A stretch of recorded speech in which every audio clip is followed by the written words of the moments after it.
El Evangelio de Dios. Watchman Nee. Nota informativa: este material, convertido a audiolibro, ha sido posible gracias a los hermanos que integran el Ministerio Deseando de Dios. Visita nuestro canal, y suscríbete, activa las notificaciones, así estarás enterado de los nuevos videos que iremos subiendo. Capítulo 15. La salvación es eterna, razones positivas. 1. En los últimos mensajes, primeramente vimos que existe una diferencia entre el pecado y los pecados en el hombre. Vimos la manera en que Dios nos ama y nos da su gracia, la manera en que su gracia se manifiesta en su justicia, la manera en que el Señor Jesús llevó a cabo toda la obra por nosotros y lo que cumplieron su muerte y su resurrección. Además, vimos cómo el hombre puede recibir la salvación de Dios. El hombre no recibe la salvación de Dios por medio de la ley, las buenas obras,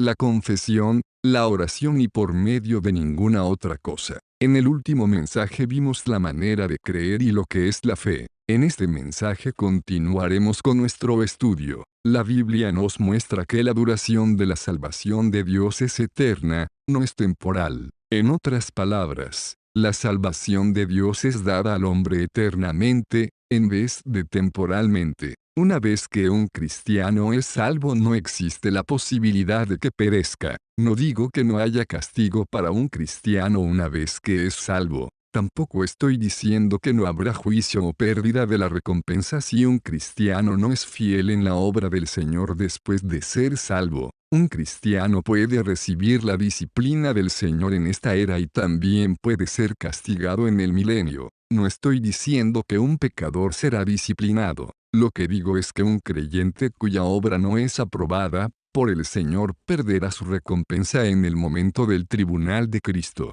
Si un creyente hoy en día tiene pecados de los cuales no se ha arrepentido en esta era, es seguro que recibirá un castigo en el reino venidero. Todas estas son verdades mencionadas en la Biblia. Por el otro lado, la Biblia nos muestra que después de que un cristiano es salvo, no hay posibilidad de que se pierda de nuevo. En otras palabras, una vez que hemos sido salvos delante de Dios, somos salvos eternamente. El hombre siempre ha pensado que aunque es salvo, no sabe si en determinado momento llegará a perder la salvación. Dios dice que hemos pasado de muerte a vida. JN 5:24. Sin embargo, nos preguntamos qué posibilidad hay de pasar de nuevo a la muerte estando en la vida. Dios dice que no pereceremos, sino que tenemos vida eterna. 3:16. Nos preguntamos si pereceremos si no tenemos vida eterna. No sabemos si nuestra salvación delante de Dios puede perderse.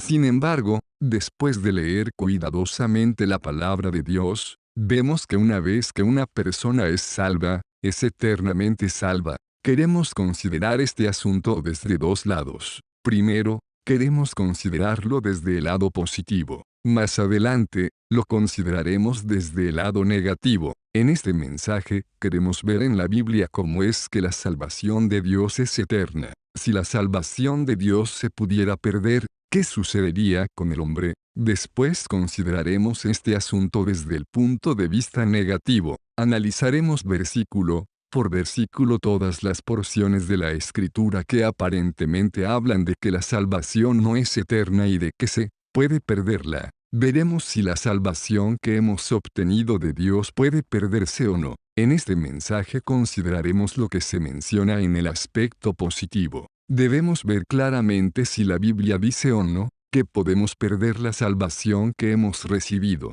La gracia y el amor de Dios. Ya hemos mencionado anteriormente lo que es la gracia. Todos los lectores del Nuevo Testamento saben que somos salvos por la gracia. Nadie se equivocaría tanto para decir que la salvación viene por medio de la ley y no por medio de la gracia. Si un hombre dice que una persona es salva por medio de la ley y no por gracia, él nunca ha leído el Nuevo Testamento. Esta luz es muy grande en el Nuevo Testamento. Hay algunas cosas que podemos dejar pasar fácilmente, pero, por la importancia que tiene este asunto, nunca lo podríamos dejar pasar. Si es gracia, entonces nunca podemos ser deudores delante de Dios. Si a otros les muestro gracia no puedo esperar ningún pago. Si existe el pensamiento de un pago, o si espero que en algún momento se me pague esto, sería entonces un préstamo y no gracia. Si a usted le doy algo con la esperanza de que algún día me lo regrese, esto no es gracia. Si Dios nos da su gracia hoy en día, con la esperanza de que más adelante le hagamos buenas obras, tampoco es gracia. Con respecto a la gracia no existe devolución en lo absoluto. ¿Qué dice la Biblia acerca de la manera de recibir vida eterna? El don de Dios es vida eterna en Cristo, Ros 6 y 23. Por lo tanto, la vida eterna que hemos recibido no puede perderse. ¿Qué es un don? Un don es un regalo de Dios. Es algo que Dios nos da. Si alguien le da algo a usted, puede pedirle que se lo devuelva. No somos niños del jardín de la infancia, que hoy dan a otros un dulce y mañana piden que se lo regrese. Un don es algo que se da gratuitamente. Si nuestra salvación puede perderse, Romanos 6 y 23 tendría que decir, el préstamo de Dios es vida eterna en Cristo. Un préstamo puede ser reclamado, sin embargo, algo que se regala no puede ser reclamado. Una vez que se regala para siempre. Si se nos da la vida eterna en Cristo, entonces esta no puede ser reclamada. La palabra dádiva, en el idioma original, claramente indica que es algo que se da gratuitamente. Esta no puede ser reclamada. Si no puede ser reclamada, entonces no hay posibilidad de que perdamos el don. La Biblia claramente nos muestra que el don de Dios es sin arrepentimiento. La vida eterna es un punto importante del don de Dios. La salvación es también un punto importante del don de Dios. Aparte de esto hay muchas otras cosas incluidas en el don de Dios. El don de Dios se da sin arrepentimiento.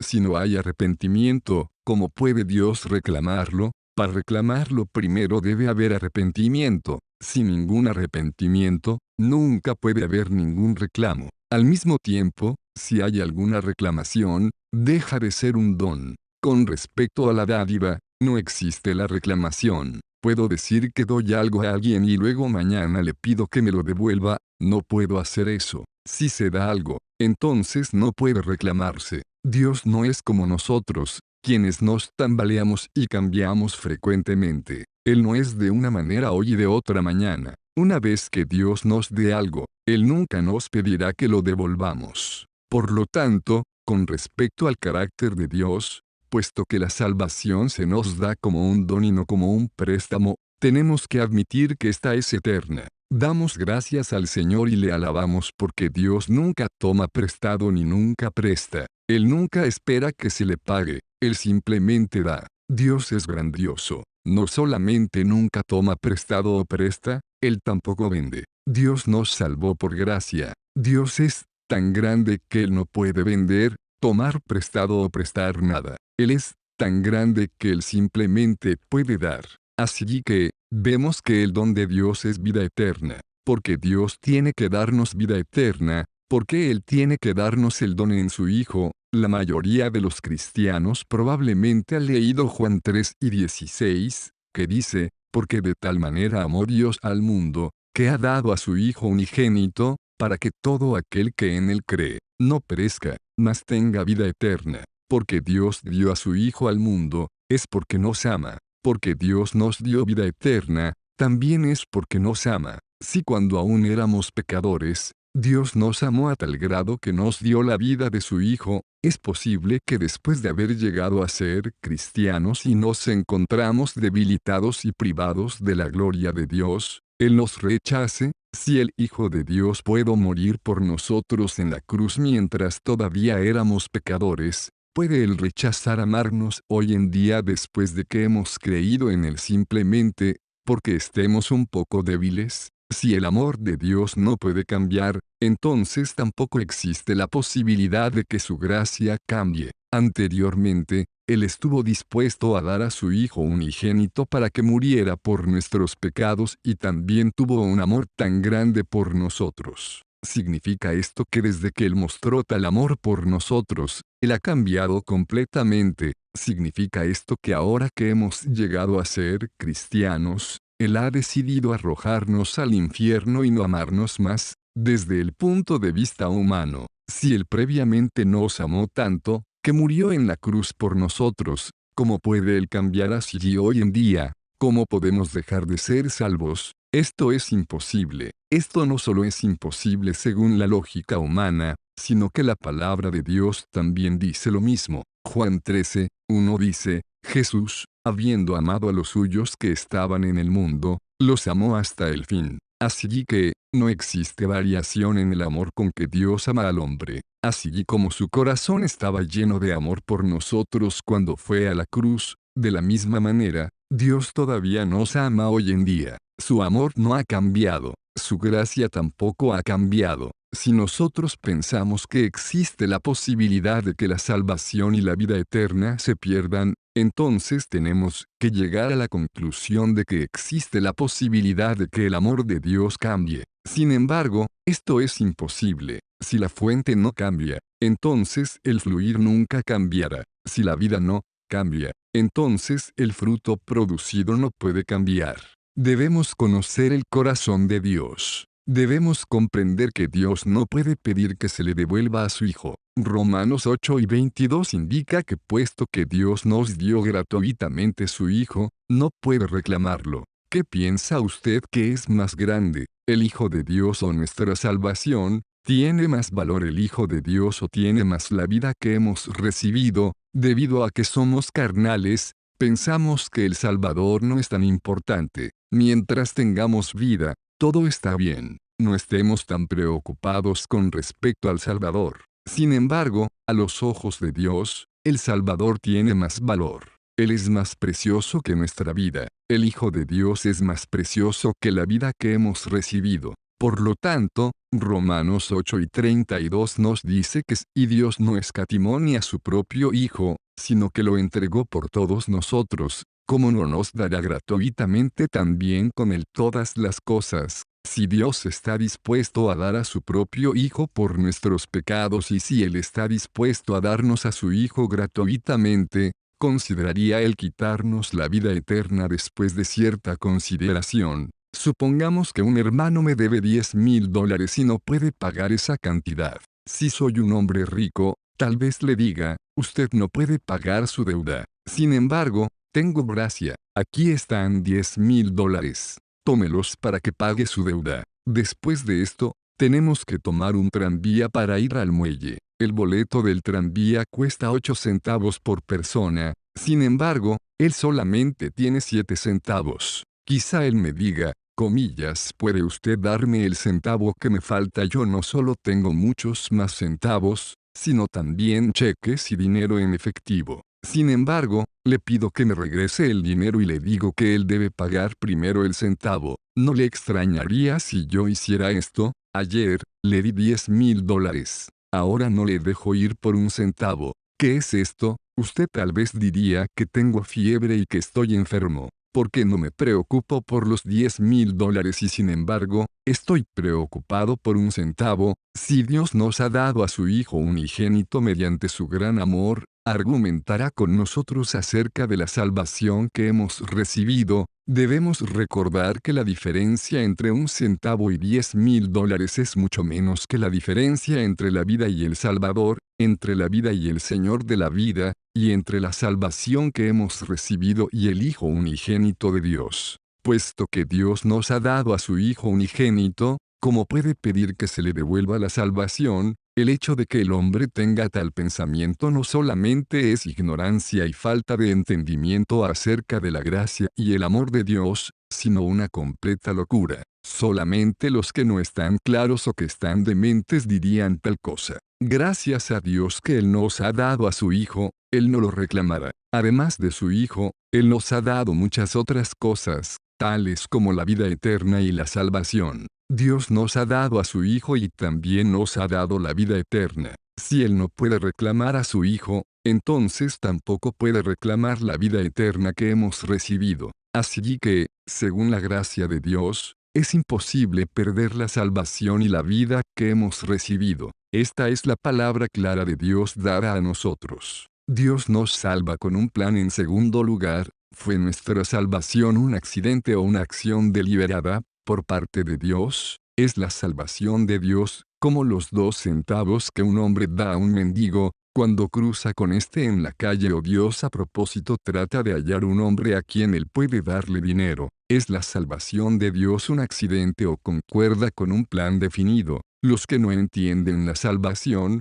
quizá piensen que la salvación de Dios es un accidente. Sin embargo, todos aquellos que entienden la Biblia y que conocen a Dios, comprenden que la salvación no es un accidente. Más bien, fue planeada hace mucho según un plan definido. Romanos 8:29 dice, porque a los que antes conoció, también los predestinó para que fuesen hechos conformes a la imagen de su Hijo. El versículo 30, una sección parentética, dice, y a los que predestinó, a estos también llamó, y a los que llamó, a estos también justificó, y a los que justificó, a estos también glorificó. La salvación de la cual estamos hablando involucra todas las cosas mencionadas en los versículos 29 y 30. La historia de nuestra salvación comienza con la justificación mencionada en el versículo 30. Fuimos salvos en el momento en que fuimos justificados. Solamente sabemos que hemos creído en Jesús y que hemos sido salvos y justificados.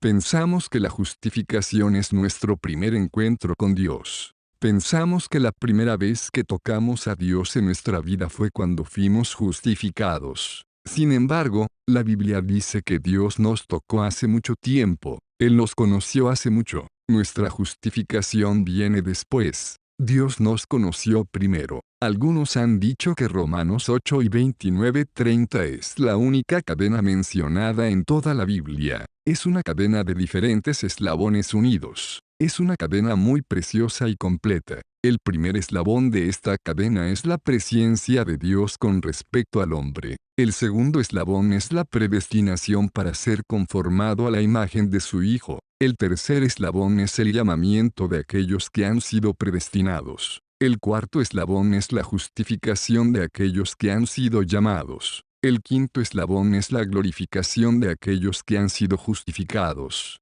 Esta es una serie de eslabones entrelazados unos con los otros. Pensamos que primero conocimos a Dios cuando fuimos salvos y justificados. Sin embargo, la Biblia nos dice que antes de que fuéramos salvos y justificados, Dios ya nos conocía. A los que Dios conoció hace mucho, los marcó. Ser marcado significa tener una marca de aprobación junto a nuestro nombre, lo cual indica que Él nos ha reclamado para sí mismo. Fuimos marcados así para que fuéramos como su Hijo unigénito, Jesucristo. Dios no solamente quiere un Hijo, Jesucristo, Él vino para marcarnos, para que fuéramos idénticos a su Hijo. Los que fueron marcados, son llamados. Los que son llamados, son los conocidos por Él. Dios llamó a quienes conoció y marcó. Después de llamarlos, los justificó. Si la justificación es la primera etapa de la relación de un cristiano con Dios, entonces no importa mucho si no es justificado en el futuro. Si tomo 2 centavos hoy y mañana los arrojo al fuego, no me importa mucho. Por supuesto, no ser justificado es una pérdida por parte del hombre. Sin embargo, Dios no pierde nada. No obstante, tenemos que saber que la historia de nuestra relación con Dios no empieza con la justificación y la salvación. Más bien, comienza con la presciencia de Dios. La presciencia de Dios es el comienzo de todo. Ser marcados es el segundo paso. Luego, ser llamados es el tercer paso. Solamente después del tercer paso tenemos justificación. Si fuésemos a perder nuestra justificación y venir a ser pecadores de nuevo, pondríamos en duda la omnisciencia de Dios. Puesto que Dios nos conoció de antemano y nos marcó, ¿cómo podemos todavía perecer después de que somos salvos? Una persona predestinada por Dios nunca puede ser arrojada al lago de fuego y quemarse como un pedazo de madera. Para nosotros es muy sencillo hacer una decisión ya que cambiamos con facilidad. Podemos estar un minuto en el cielo y el siguiente minuto en el infierno. Es posible que cambiemos una vez al día durante los 365 días del año. Pero, puesto que Dios es Dios, su presciencia y su predestinación no pueden cambiar. El Dios que conocemos y a quien adoramos no puede cambiar lo que ha decidido. puesto que Él tiene la presciencia, la predestinación, y el llamamiento, nuestra justificación es eterna. Es algo insignificante que perdamos nuestra justificación. Sin embargo, para Dios es algo muy grande que pierda su presciencia. Que nosotros perdamos nuestra justificación, no significa mucho. Sin embargo, que Dios tenga un error en conocernos de antemano y llamarnos es un asunto muy serio. Dios no puede anular la justificación sin afectar su presciencia, predestinación y llamamiento. Si usted quita un eslabón, los otros 3 eslabones no se sostendrán. Si nuestra salvación se pierde, la presciencia de Dios, la predestinación y el llamamiento son negados. Además, hay otra cosa. El Señor dice, y a los que justificó, a estos también glorificó, Bechica 30. A menos que Dios traiga a la gloria a los que justificó, su obra es incompleta. Si no podemos entrar en el cielo nuevo y en la tierra nueva y si no podemos entrar en la gloria eterna, la obra de Dios no es completa. El último eslabón de la obra de Dios es la gloria. Hasta que estemos en la gloria, la obra de Dios no será completa. Esta es la palabra de Dios. ¿Qué va usted a hacer con ella? No podemos hacerla a un lado. Dios dice que los justificados entrarán en la gloria incondicionalmente. No dice que los justificados entrarán en la gloria si hacen buenas obras. Él no dice que aquellos cuyas obras son aprobadas pueden entrar en la gloria. Tampoco dice Dios que a los que justificó también deben ser considerados salvos por el hombre antes de que puedan entrar en la gloria. No existen tales condiciones. Todas las cosas que se mencionan aquí están relacionadas con Dios. Dios es aquel que nos conoció de antemano, nos predestinó, nos destinó para que fuéramos como su Hijo y hechos conforme a la imagen del Hijo de Dios, y aquel que nos llamó y nos justificó. También es aquel que nos introducirá a nosotros, los que hemos sido justificados, en la gloria. De nuevo digo, Dios es aquel que nos introducirá en el cielo nuevo y la tierra nueva para que heredemos la gloria eterna. En la Biblia, ¿cuál eslabón es el más grande? Algunos dicen que la gloria es el más grande. Otros dicen que la presencia es el más grande. En realidad no existe diferencia entre ellos, cada uno es igual. No podemos decir que uno es más importante que otro. Todos los que Dios conoció de antemano, los marcó. Todos los que Dios marcó, los llamó. Todos los que Dios llamó, los justificó, y todos los que han sido justificados entrarán en la gloria. Aleluya. ¿Puede Dios conocer de antemano a 100 para que sean salvos y sin embargo, marcar solo a 90, llamar solo a 80, justificar solo a 50 e introducir a la gloria solo a 10? Dios no puede cambiar. Es imposible marcar a muchos y llamar solo unos cuantos. Recordemos que las palabras a los que, mencionadas en estos versículos conllevan este significado. A los que antes, conoció, a estos también predestinó. A los que predestinó, a estos también justificó. A los que justificó, a estos también glorificó. La expresión a los que une a los 5 eslabones. En el idioma original, las palabras a estos significa a estas personas. Así que, a los que antes, conoció, a estas personas también marcó. A los que marcó, a estas mismas personas también llamó. A los que llamó, a estas personas también justificó. A los que justificó, a estas personas también glorificó. No podemos carecer de ninguno de estos puntos. Todos estos son obras de Dios. Si fueran nuestras obras, salvaríamos a algunos por error ya que no sabemos quiénes deberían ser salvos. Sin embargo, si son obras de Dios, no puede haber error. Si no conocemos a Dios y sus obras, quizás pensemos que aún existe la posibilidad de perder a algunas personas. Pero si conocemos a Dios y sus obras, comprenderemos que nadie puede ser quitado o añadido. La Biblia dice que Dios es eterno. Él no es como nosotros, quienes tenemos principio pero carecemos de un final. Dios dice que Él es el principio y el fin, el alfa y la omega, aparte 22 y 13. Con respecto a nosotros, a veces tenemos un principio sin fin. En otras ocasiones tenemos un buen fin, sin embargo, no sabemos cómo tener un buen principio. Pero Dios es el principio y el fin. La obra de Dios no puede detenerse a la mitad. Si la salvación es solamente el resultado de nuestra obra, entonces fallar con respecto a la salvación simplemente significa que nos hemos detenido a medio camino. Sin embargo, sabemos que la salvación es la obra de Dios. Dios es quien nos ha salvado. Por lo tanto, si no podemos ser salvos al máximo, esto no significa que nos hemos detenido a medio camino, sino que Dios lo ha hecho. Indudablemente, nunca podríamos imaginarnos que Dios pueda detenerse a medio camino. Filipenses 1:6 dice que Dios comenzó una buena obra en nosotros. Puesto que Dios la ha iniciado y Él mismo nos ha dado la salvación, Él tiene que completar esta obra hasta el día de Cristo Jesús. Debemos recordar que la obra de Dios nunca se queda a medias. Él completará esta obra hasta el día de Cristo Jesús, es decir, hasta que Dios nos glorifique. Con esto podemos ver el alcance que tiene la palabra de Dios,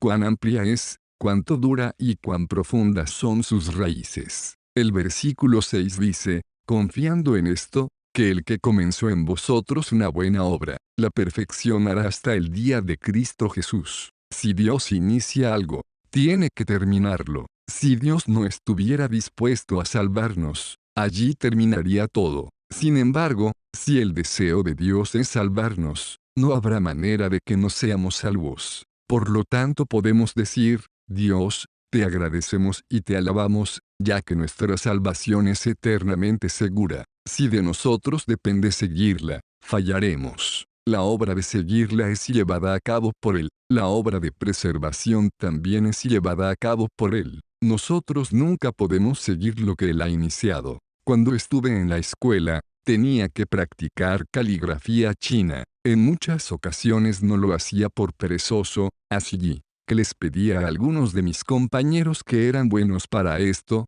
que lo hicieran por mí. Por supuesto, más tarde confesé este pecado. Cada semana teníamos que hacer 5 páginas de caligrafía. Todas eran hechas por mis compañeros de clases. En una ocasión, después de que mi compañero había terminado un renglón de caligrafía, lo llamaron. Me dijo que estaba muy ocupado y que yo debía terminar lo que él había comenzado. Cuando tomé el pincel, me di cuenta de que nunca podría continuar lo que él había iniciado. Su caligrafía era tan fina que mis caracteres simplemente no podían igualarla. De la misma manera, la obra de salvación fue comenzada por Dios. Él debe ser quien la concluya. Si tuviéramos que concluirla, nunca lo lograríamos. Si la obra de salvación fuera iniciada por Dios y nosotros tuviésemos que continuarla, ninguno de nosotros estaría calificado para ser salvo. Los que quieren continuarla no conocen a Dios ni se conocen a sí mismos. Si lo conocemos, comprenderemos que no hay manera de que terminemos lo que Él ha comenzado. Y si en realidad nos conocemos a nosotros mismos, comprenderemos que simplemente no podemos continuar esta obra. Toda la obra de salvación es llevada a cabo por Dios. Él mismo nos ha dado la salvación y nos salvará al máximo. Nosotros no hacemos nada para preservar nuestra salvación. Por lo tanto, aquí vemos 2 cosas. Primero, debido a que la naturaleza de la salvación de Dios es la gracia, es imposible que nosotros la perdamos. En segundo lugar, puesto que Dios es aquel que comenzó la obra y que nos conoció de antemano, nos predestinó, nos llamó, nos justificó, nos salvó y nos introducirá en la gloria, el atributo de Dios se pondría en duda si perdiéramos nuestra salvación. El Evangelio de Dios. Watchman Nee. Nota informativa: este material, convertido a audiolibro, ha sido posible gracias a los hermanos que integran el ministerio Deseando de Dios. Visita nuestro canal y suscríbete, activa las notificaciones, así estarás enterado de los nuevos videos que iremos subiendo. La regeneración y la vida eterna. El tercer punto que necesitamos considerar es la salvación que Dios nos ha dado. ¿Qué ha hecho Dios por nosotros y qué nos ha dado? Todos sabemos que Dios nos ha dado su vida. Él nos ha regenerado. A todos los que creen en Él y que lo reciben se les da potestad de ser hijos de Dios. JN 1:12. Somos engendrados por Dios y tenemos la potestad de llegar a ser sus hijos. Versos 12 a 13. Juan 3 dice que hemos nacido de nuevo, el Espíritu Santo es quien nos ha regenerado. B. Chica 6. La primera epístola de Juan nos dice cómo puede ser regenerado el hombre. En 1 Juan 5, 1 se dice que todo aquel que cree que Jesús es el Cristo, es nacido de Dios. ¿Cómo somos regenerados? Somos regenerados al creer en Jesús, quien es el Cristo señalado por Dios. Después de leer los 3 versículos anteriores podemos comprender quiénes somos nosotros los cristianos. Nosotros somos los hijos de Dios. Cuando un pecador cree en el Señor Jesús y es salvo, Dios le da una nueva vida. Esto es la regeneración. La Biblia nos muestra al menos en 3 o 4 lugares que ser regenerado es recibir la vida eterna. La Biblia repetidas veces nos muestra que los que reciben la vida eterna son aquellos que han creído, y los que creen tienen vida eterna. Esto se nos muestra repetidamente en el Evangelio de Juan. Aquí tenemos un problema. Dios nos ha dado vida eterna, pero, ¿qué debemos hacer? Debemos comprender que esto es el principio y el fin. Si no deseo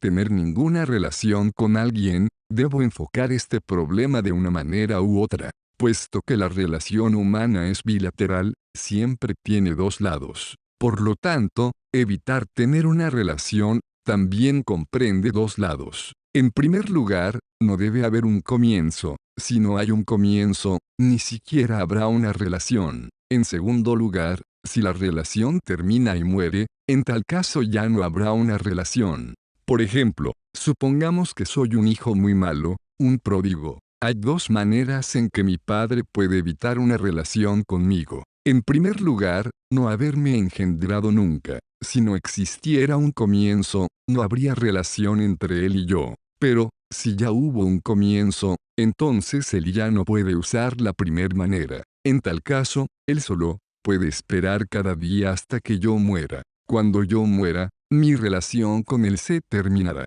Si no nazco de él, no tengo nada que ver con él. Si muero tampoco tengo nada que ver con él. ¿Qué sucedió entre Dios y nosotros? Dios nos ha engendrado. En el momento en que creímos en Jesús, Dios nos engendró con su espíritu y con su propia vida. Hemos llegado a ser los hijos de Dios. Puede ser cortada esta relación. Si usted tiene un hijo que es malo, desordenado y rebelde, usted lo puede desheredar legalmente. Sin embargo, el hecho de que usted lo ha engendrado todavía queda. En realidad él todavía es su hijo. Dios nos ha engendrado. ¿Puede él decir que no nos ha engendrado? Aun si volvemos peores que ahora, de todos modos él nos engendró. Aunque nuestro padre humano nos niegue, este nos engendró. Nadie puede negar el hecho del engendramiento. Un hijo bueno es engendrado por su padre. Un hijo malo es también engendrado por su padre. Nadie puede anular esta relación.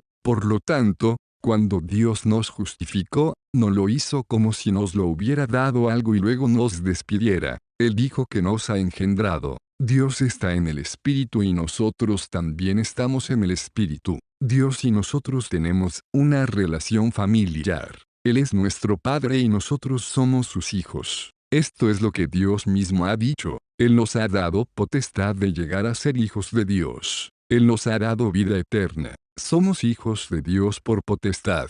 Ese es el comienzo. Entonces, ¿qué puede hacer Dios ahora? Solamente puede esperar que muramos. Sin embargo, lo extraño es que nuestra relación con Él comienza con la regeneración y termina con vida eterna. Dios no solamente nos ha engendrado, Él también nos ha dado vida eterna. Si Dios hubiera iniciado la obra pero no hubiera sido capaz de completarla, estaríamos acabados. En tal caso, no podríamos ser salvos. En cuanto a la vida eterna que hemos recibido de Dios, es imposible que Dios no nos salve. Gracias al Señor, que Él nos ha regenerado y nos ha dado vida eterna, la cual es la vida de su Hijo. Si hoy en día existe un hombre que piensa que un cristiano puede perecer de nuevo si éste llega a debilitarse y que solamente un buen hijo tendrá vida eterna, mientras que un mal hijo perecerá, este hombre no conoce lo que es la salvación de Dios.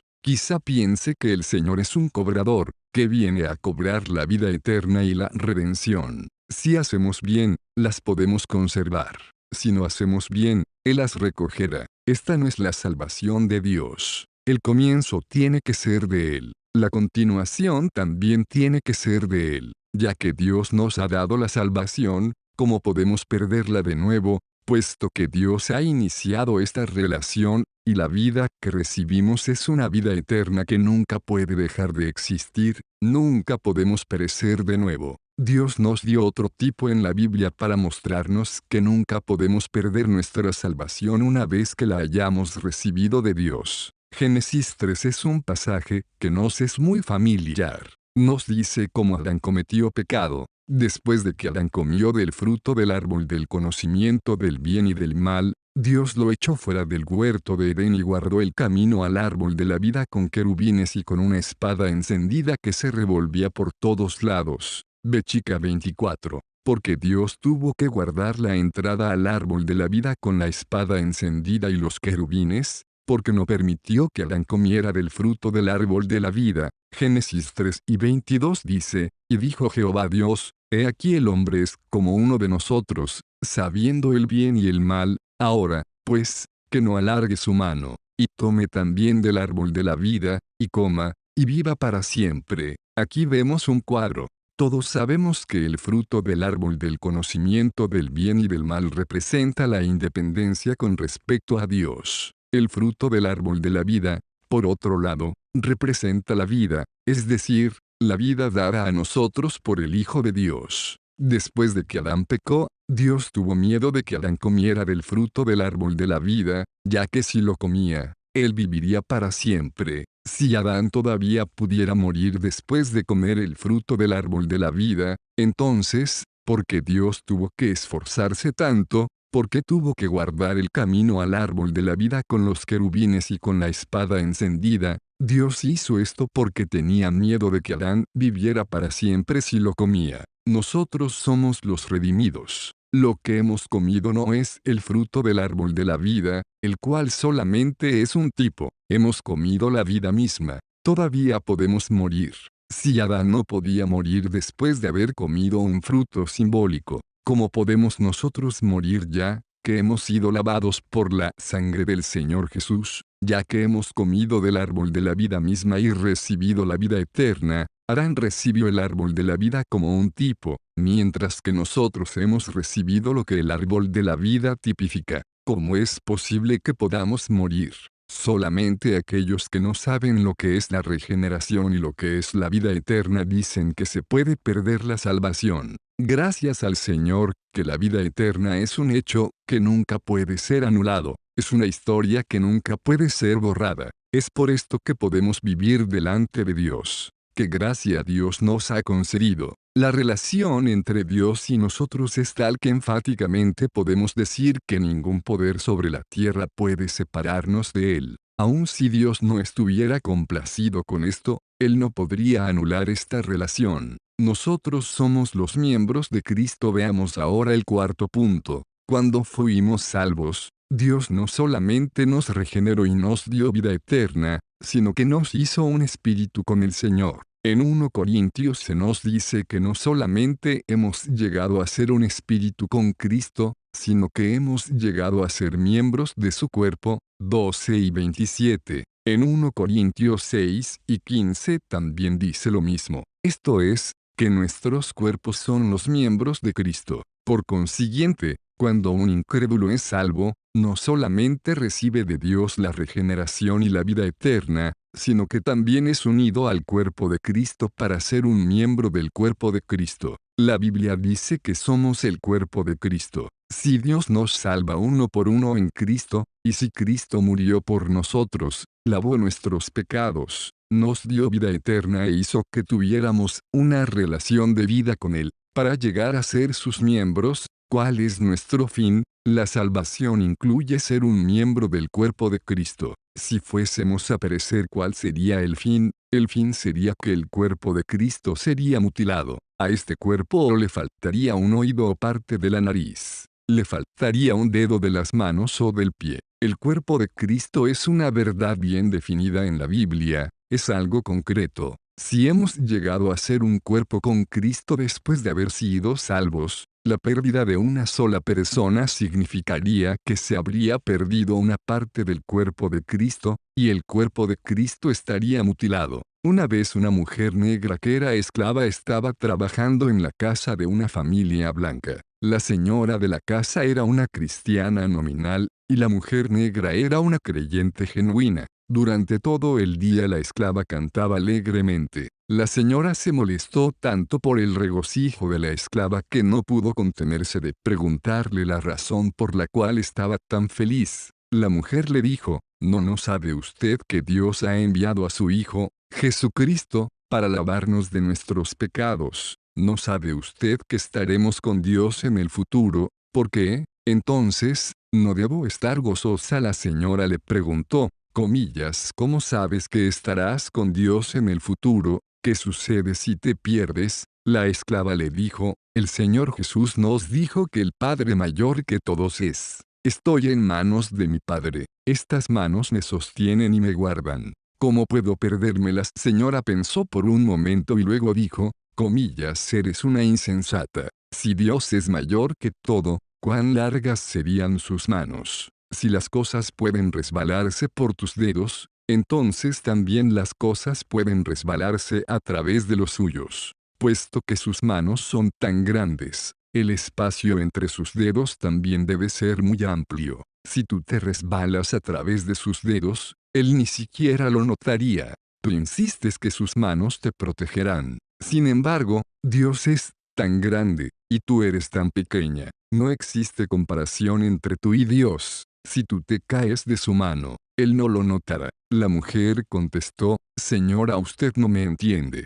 No solamente estoy en su mano, sino que soy un dedo pequeño de su mano. Si solo estuviera en su mano, él quizá no notaría cuando me cayera. Pero si soy un dedo pequeño de la mano de Dios, ¿cómo podría caerme? Si un hombre ha creído y ha llegado a ser un cristiano, él es un miembro del cuerpo de Cristo y un dedo pequeño de la mano de Dios. Si yo soy un miembro del cuerpo de Cristo, Dios nunca permitiría que yo, un miembro suyo, me caiga. Hoy en día, doy gracias al Señor porque nunca me caeré. En 1 Corintios 12 dice que si un miembro del cuerpo padece, todos los miembros se duelen con él. B chica 26. No puede dolernos un dedo sin afectar a los otros miembros. Si cada creyente es un miembro del cuerpo de Cristo, entonces si un día alguno de nosotros sufriera en el infierno, todos los demás en el cielo sentirían el daño. Si una persona perece, entonces todo cristiano tendrá que perecer también.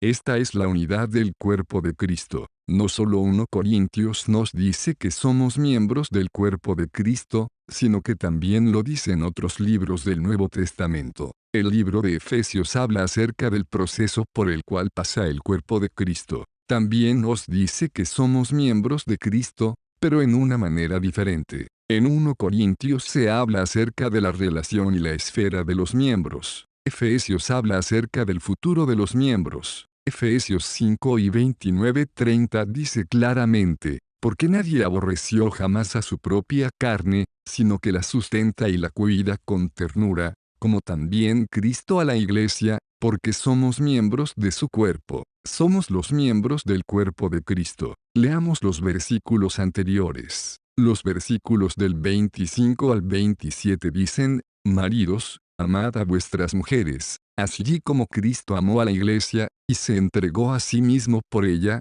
para santificarla, purificándola por lavamiento del agua en la palabra, a fin de presentársela a sí mismo, una iglesia gloriosa, que no tuviese mancha ni arruga ni cosa semejante, sino que fuese santa y sin defecto. Si leemos toda esta sección desde el versículo 25 hasta el 30, descubriremos que la iglesia es el cuerpo de Cristo. Cristo está lavando la iglesia mediante el agua que está en la palabra. Él la lavará continuamente hasta que llegue a ser santa. El fin es presentársela a sí mismo una iglesia gloriosa. Si algunos de la iglesia se pierden, tendremos un cuerpo mutilado y no se presentará una iglesia gloriosa. Las personas no permanecerán, mucho menos la iglesia gloriosa. Esta iglesia no tiene mancha ni arruga ni cosa semejante. ¿Qué significa esto? Efesios 5 explica, sino que fuese santa y sin defecto. No tener mancha es no tener marcas.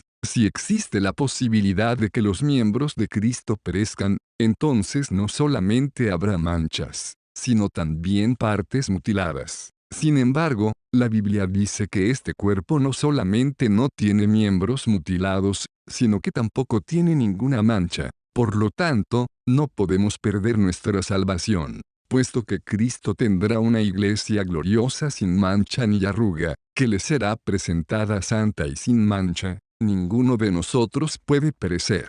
Somos la casa espiritual que Dios está edificando. En quinto lugar, la iglesia no solamente es un cuerpo. Cuando todos los cristianos son reunidos delante de Dios, llegan a ser un templo. Cada cristiano es una piedra, y la iglesia es la casa espiritual que Dios está edificando. El Señor Jesús es el fundamento de este templo espiritual. Él es una gran roca. Cada uno de nosotros los cristianos es una piedra pequeña edificada sobre el Señor Jesús para llegar a ser el templo de Dios y su habitación. De esto se habla en 1 Pedro 2, 5. Si existiera la posibilidad de que un cristiano pereciera, el templo de Dios volvería más desagradable que nuestro ruinoso salón de reunión. En un minuto serían quitadas las piedras y en otro serían puestas de nuevo y las paredes estarían llenas de hoyos. Si ese fuera el caso, porque Dios no tomaría una decisión antes de salvar al hombre, Dios tiene la intención de que seamos edificados como casa espiritual. Si es una casa espiritual, entonces ninguna piedra puede perderse. Si alguna piedra se pudiera perder, la casa espiritual tendría problemas y no alcanzaría el nivel apropiado. En 1 Reyes 6, 7 del Antiguo Testamento se nos dice cómo fue edificado el templo de Salomón. El capítulo 5 relata cómo Salomón envió hombres a las montañas para cortar piedras. Las piedras se cortaron en el monte. En el capítulo 6 se nos dice que las piedras fueron llevadas al monte Moria para la edificación. Así que, cuando se edificaba el templo no se oía ruido de ningún instrumento de hierro, no hubo necesidad de ningún corte adicional. Antes de que los materiales fueran llevados a la edificación, los artesanos experimentados habían calculado exactamente y lo habían preparado todo en el monte. No era necesario mejorar nada. Todo fue hecho de manera apropiada.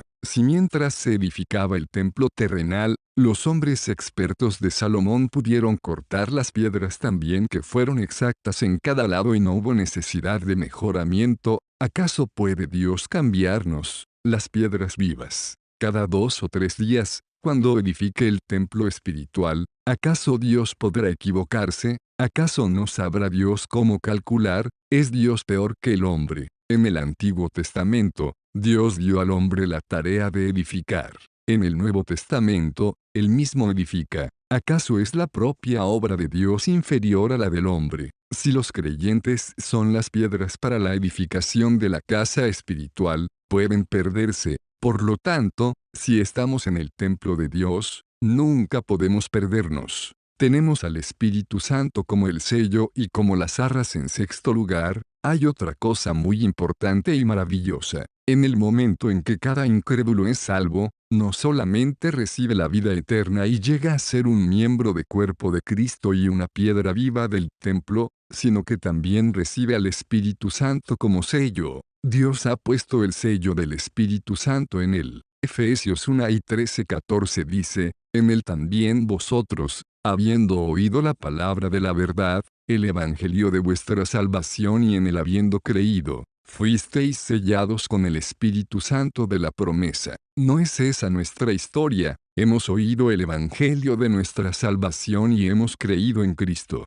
¿Qué sucedió después de que creímos? Fuimos sellados con el Espíritu Santo de la promesa. Cada cristiano tiene el sello del Espíritu Santo. Es muy obvio que el Espíritu Santo no pertenece solamente a algunos cristianos especiales, y que no son solamente los cristianos especialmente santificados quienes tienen la vida. El versículo 13 dice que todos los que han oído el Evangelio de la salvación y que han creído, han recibido al Espíritu Santo como el sello. Esto prueba que el sello del Espíritu Santo es algo que todos los cristianos tienen en común. Tan pronto como alguien cree, es salvo y tiene al Espíritu Santo como el sello. ¿Qué significa que un cristiano tenga al Espíritu Santo como el sello? ¿Qué es un sello? Hay más de 3 millones de personas en Shanghái. ¿Cómo sabe Dios quiénes le pertenecen y quiénes no? Si usted me trae una Biblia hoy, ¿cómo sé que es suya?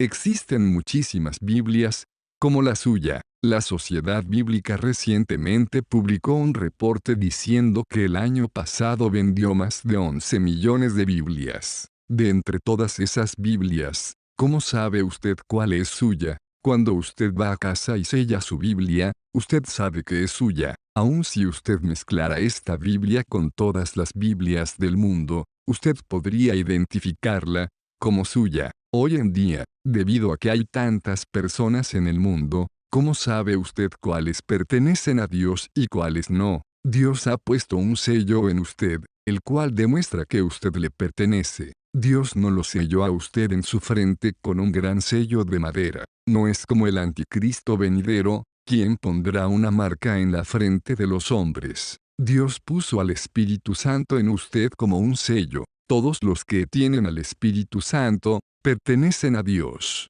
Todos los que no tienen al Espíritu Santo, no pertenecen a Dios. En el momento en que un hombre es salvo, Dios hace la obra de sellarlo y pone el Espíritu Santo dentro de él para demostrar que éste pertenece a Dios. Si el sello del Espíritu Santo en nosotros puede ser borrado, entonces sí es posible que perezcamos. Podemos decir que no le pertenecemos. Podemos considerarnos como típicas personas del mundo o incluso como enemigos de Dios. Pero, si este sello está dentro de nosotros, entonces sí le pertenecemos a Dios. ¿Cuánto tiempo estará el sello de Dios en nosotros? La última parte de Efesios 4:30 dice, en el cual fuisteis sellados para el día de la redención. Aquí la expresión el cual se refiere al Espíritu Santo. La cláusula anterior dice, y no contristéis al Espíritu Santo de Dios. Este sello durará hasta el día de la redención. ¿Cuánto tiempo dice la Biblia que tendremos el sello del Espíritu Santo? No solamente lo tendremos por 3 o 5 años o por 300 o 500 años, sino hasta el día de la redención. ¿Cuál es el día de la redención? Romanos 8 dice que el día de la redención es el día cuando el Señor Jesús regresará. El día de la redención será el día en que nuestros cuerpos serán redimidos. Béchica 23. Por lo tanto, este denota el día cuando el Señor Jesús regrese. El sello del Espíritu Santo permanece en nosotros hasta la segunda venida del Señor Jesús. Cuando el Señor Jesús regrese de nuevo, no al momento del primer arrebatamiento al principio de la tribulación, sino el tiempo en que todo el cuerpo sea arrebatado, todos los creyentes serán tomados al aire. El Señor Jesús enviará a los ángeles a reunir a estos creyentes. Los ángeles están limitados. Ellos no son omniscientes, no saben todo. Los ángeles son los siervos enviados a invitar a los invitados. Cuando estos ángeles vean a todos los que tienen el sello del Espíritu Santo, los juntarán. Así que, el Espíritu Santo no está en nosotros por 3 o 5 días o por 300 o 500 días, sino hasta el día del arrebatamiento. Hoy en día, si un hombre dice que puede perder su salvación y perecer, entonces yo le preguntaría, ¿qué hará con el sello del Espíritu Santo? Puesto que Dios ha dicho que hemos sido sellados por Él, no hay nada que podamos hacer para quitar este sello. Dios ha dicho que este sello permanecerá hasta el día de Jesucristo y del arrebatamiento. En Juan 14 el Señor Jesús dijo que el Espíritu Santo estaría con nosotros para siempre. Béchica 16. Una vez que el Espíritu Santo del Nuevo Testamento entre en nosotros, nunca nos dejará, nunca. Crean en el diagrama que algunos cristianos enseñan, el cual muestra a un hombre que tiene un corazón lleno de serpientes, cerdos, perros y muchos otros animales. Al lado del corazón está una paloma que representa al Espíritu Santo. Cuando el corazón del hombre está limpio, el Espíritu Santo supuestamente entrará en él y permanecerá allí, y todos los otros animales se irán. Pero si su corazón no está limpio, la paloma volará y todas las otras cosas entrarán. Esto es absolutamente incorrecto. El Espíritu Santo nunca puede volar de nosotros. La Biblia dice que no debemos contristar al Espíritu Santo, Efesios 4:30. La tristeza es la expresión del amor, el enojo es la expresión del odio. Donde quiera que hay odio, hay enojo. Donde quiera que hay amor, hay tristeza. Recordemos que tanto el enojo como la tristeza provienen de los errores. Ambos casos son causados por los errores. Si hay amor, los errores producirán tristeza. Si hay odio, los errores resultarán en enojo. Si usted ama a una persona, se entristecerá por sus errores. Si usted odia a una persona, se enojará de sus errores. Ambos son causados por la misma cosa, los errores. Sin embargo, los resultados son diferentes. Aquí, no hay enojo, sino tristeza. La palabra no dice que no debemos enojar al Espíritu Santo, sino que no debemos contristar al Espíritu Santo. Él no está sobre nosotros, sino dentro de nosotros. Cuando ve nuestras fallas, se contrista dentro de nosotros pero no se va. La razón por la cual Él no se va se debe a que Él es un sello. Como sello, Él estará en nosotros hasta el día de la redención. Si leemos la palabra de Dios, no podremos negar este hecho. En el Antiguo Testamento, el Salmo 51 presenta una oración muy preciosa. Allí David ora que el Señor no quite de él su espíritu de santidad, Bechica 11. Sin embargo, en el Nuevo Testamento, ningún creyente puede hacer esta oración. Todos los que no conocen la Biblia pueden orar pidiendo que Dios no quite el Espíritu Santo de ellos. Pero todos los que conocen la palabra de Dios saben que el Espíritu Santo solo puede ser contristado dentro de nosotros, Él no se irá de nosotros. No digo que es del todo correcto que los cristianos pequen. Lo que digo es que, cuando fuimos salvos, el Espíritu Santo entró en nosotros para ser nuestro sello. Este hecho no tiene nada que ver con nuestra debilidad o nuestro pecado. Los dos son asuntos completamente diferentes. Si perecemos, ¿quién sufre verdaderamente? Si pierdo un himnario, por supuesto, el himnario sufre. Pero, el primero que sufre soy yo. He gastado el esfuerzo por obtener el himnario. He pagado el precio por obtenerlo.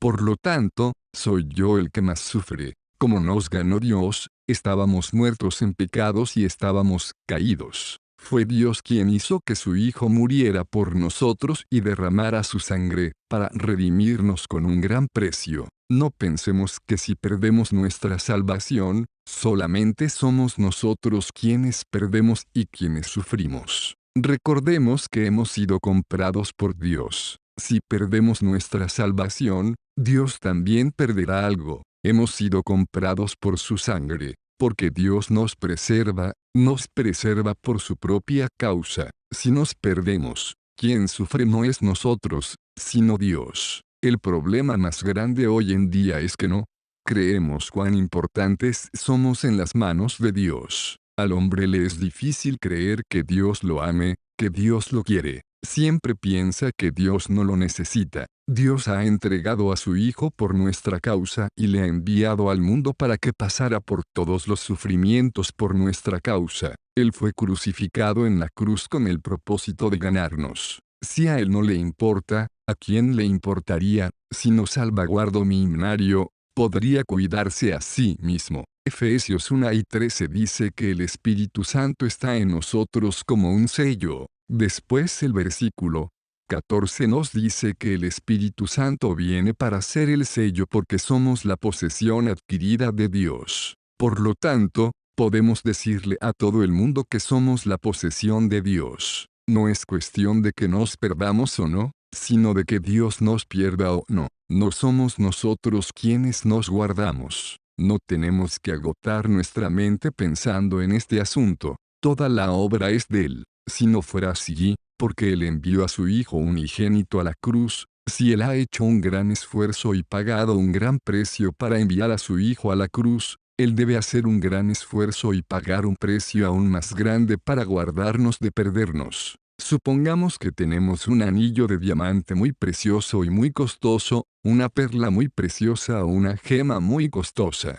Lo que gastemos para adquirirlos, será la misma cantidad que gastaremos para preservarlo. Si lo compramos con $10,000, no lo perderemos tan fácilmente, indudablemente lo guardaríamos con gran cuidado. Tenemos que darnos cuenta de que hemos sido comprados por Dios, con el más grande precio. Somos salvos por el Hijo de Dios. El Hijo de Dios es más grande que todo el mundo y todo el universo. No pensemos que no le importamos a Dios. Dios nos trata de la misma manera en que nosotros tratamos nuestro tesoro. El buen pastor buscó a la oveja. LC 15. La oveja no buscó al buen pastor. El Señor Jesús dijo que un día Él moriría aún por uno de sus extraviados. No les toca a las ovejas hacerlo, sino al buen pastor. Él es quien murió por las ovejas. Delante de Dios, somos los que han sido comprados por Él. Si nos perdemos, Dios es quien sufrirá. Por lo tanto, debemos recordar que no existe la posibilidad de que nos perdamos, debido a que tenemos al Espíritu Santo como un sello. ¿Acaso puede la gracia que Dios da al hombre ser preservada por el hombre? Si fuera preservada por el hombre, ya la hubiéramos perdido hace mucho. No solamente nosotros la hubiéramos perdido, sino incluso Pedro y Pablo la hubieran perdido. Tenemos que darnos cuenta de que Dios ya nos ha apartado completamente. Todo es de Dios. Solo es Dios quien nos ha salvado. Solo Dios nos preserva. Que Dios nos muestre claramente cuánto dura nuestra salvación, a fin de que podamos quitar todos los pensamientos carnales y aceptar los pensamientos suyos. El Evangelio de Dios. Watchman Nee. Nota informativa. Este material, convertido a audiolibro, ha sido posible gracias a los hermanos que integran el ministerio Deseando de Dios. Visita nuestro canal, y suscríbete, activa las notificaciones, así estarás enterado de los nuevos videos que iremos subiendo.